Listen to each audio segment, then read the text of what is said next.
네, 안녕하세요. 오늘은 KC피드를 같이 보도록 할 텐데, KC피드의 해외 의존도 심화되는 사료 시장이라고 일단 제목을 한번 뽑아봤고요. 이게 전체적으로 사료 산업 그리고 해외 시장 이슈랑 또 연결을 해서 이 사료 값은 또 꾸준히 영향을 미칠 수 있겠죠. 그래서 원재료 값도 상당히 영향을 많이 미치는 사료 값이기 때문에 전체적인 국제 정세나 기후 상황이나 뭐 이런 것들이 다 연관되어 있습니다.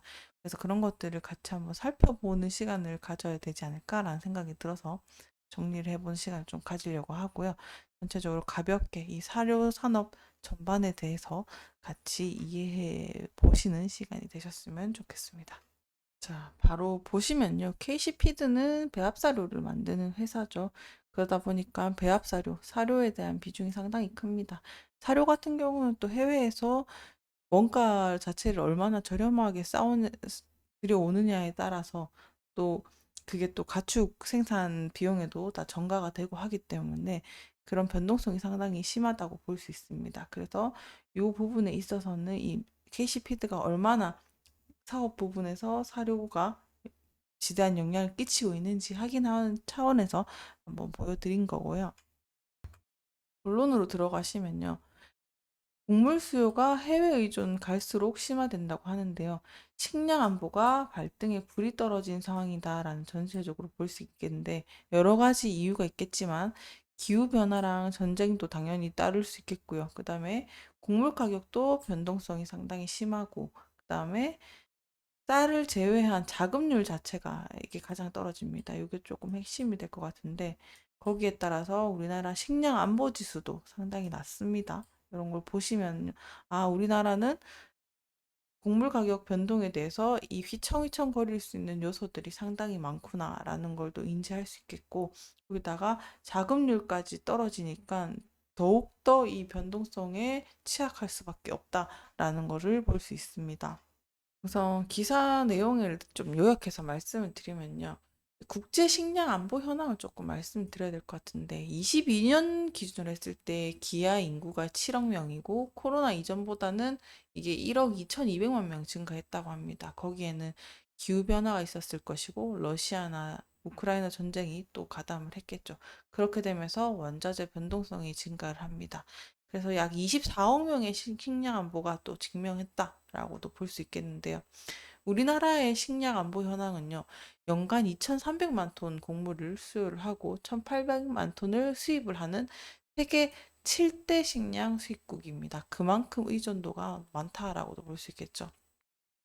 거기에 이어서 우리나라 현 상황은 농경지가 전체적으로 감소를 하고 있고, 그 다음에 이상기후나 고령화 이런 것들로 해서 식량 자급률이 이런 이유 때문에 악화되어 있습니다. 그래서 22년 기준으로 세계 식량 안보 지수가 39위, 아까 보셨던 것처럼 OECD 중에서는 최하위입니다. 보시는 것처럼요, 식량 자급률 자체가 계속 떨어지고 있는 것을 볼 수 있죠. 그러니까 이 하락세가 정말 가파르다는 것 자체는 변동성이 점점 더 커질 수밖에 없다라고도 해석이 될 수 있을 것 같아요. 이렇게 되면서 이제 이슈에 더욱더 민감해질 수밖에 없는 상황인데 이 국제 정세를 초점을 안 맞출 수가 없죠.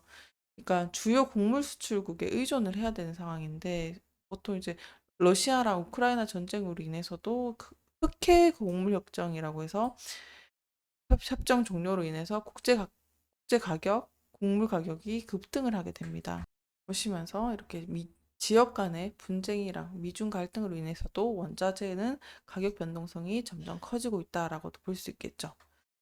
그럼 우리나라의 대응은 어떨까요? 우리나라는요, 2020년에 제1차 밀 산업 육성 기본 계획을 발표를 하게 되는데 25년까지 밀 자급률을 5% 정도 목표를 잡았다고 합니다. 뭐 여러 가지 현실적인 자급률이나 판로를 확보하고 물량을 비축해서 이제 전체적으로 정부에서 할 수 있는 대응을 하겠다. 이렇게 생각을 해주시면 될 것 같은데요.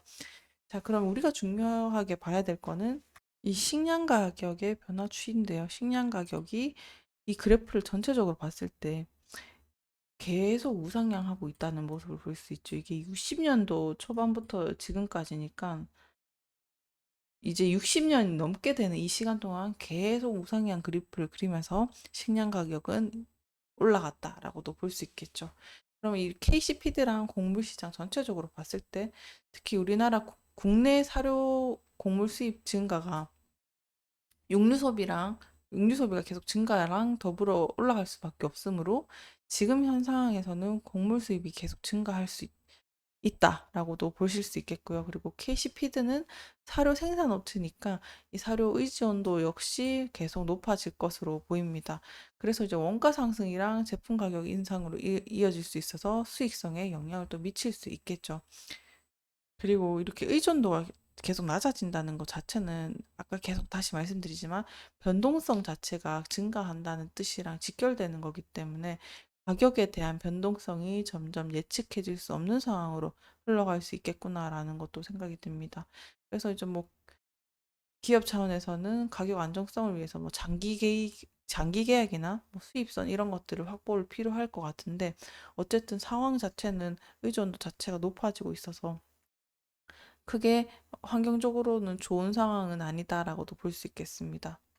그러면 어떻게 해야 또 사료 가격이 또 떨어질 수 있을까? 또 전체적인 정부 정책이나 이렇게 관련지어서 말씀을 드리면 당연히 이제 정부 차원에서는 식량 안보 정책으로 주목을 하면서 의존도 자체를 감사하는 정책을 피워야 될 거고 원료 공급망 이런 것들을 확보하고 그다음에 또 정책적으로 인센티브를 주면서 생산 비용 절감을 해야지 이런 의존도를 올릴 수 있을 것 같은데 이런 상황 자체는 지금 뭐 그런 상황이 없는 관계로 없다고 배제하고 봤을 때는 지금 상황으로는 계속 변동성이 커질 수밖에 없구나라고도 볼 수밖에 없겠습니다. 그래서 22년에 다시 돌아와서 러시아랑 우크라이나 침공으로 인해서 흑해를 통한 곡물 수출이 차단되었죠. 그러면서 국제 곡물 가격이 급등했었습니다. 그래서 이것 때문에 식량 수입국의 주가에 큰 영향을 미쳤었는데요. 주가에 있어서는 이제 곡물 가격 상승으로서 비용이 증가 우려로 또 기업들이 주가가 하락을 했고 또 일부 식량 안보 관련주들은 또 상승을 하기도 했었습니다. 우크라이나랑 러시아나 농업 투자를 관련한 기업들이 주가 하락을 경험을 했고요. 글로벌 곡물 거래인 ADM 등의 주가 변동성이 또 증가했다. 이렇게도 사례가 있었던 걸로 참고를 해주시면 좋을 것 같습니다. 앞으로는 이렇게 변동성이 점점 갈 것이고 예측할 수 없는 것들이 너무 많아지다 보니까 이런 거에 있어서 우리가 대비할 수 없는 사안이다 보니까 이런 상황들이 있다는 차원에서 한번 정리를 해봤고요. 이런 상황을 또 참고를 하셔서 잘 이용하시면 되니까 이렇게 참고를 해주시면 좋을 것 같습니다. 오늘도 시청해주셔서 감사합니다.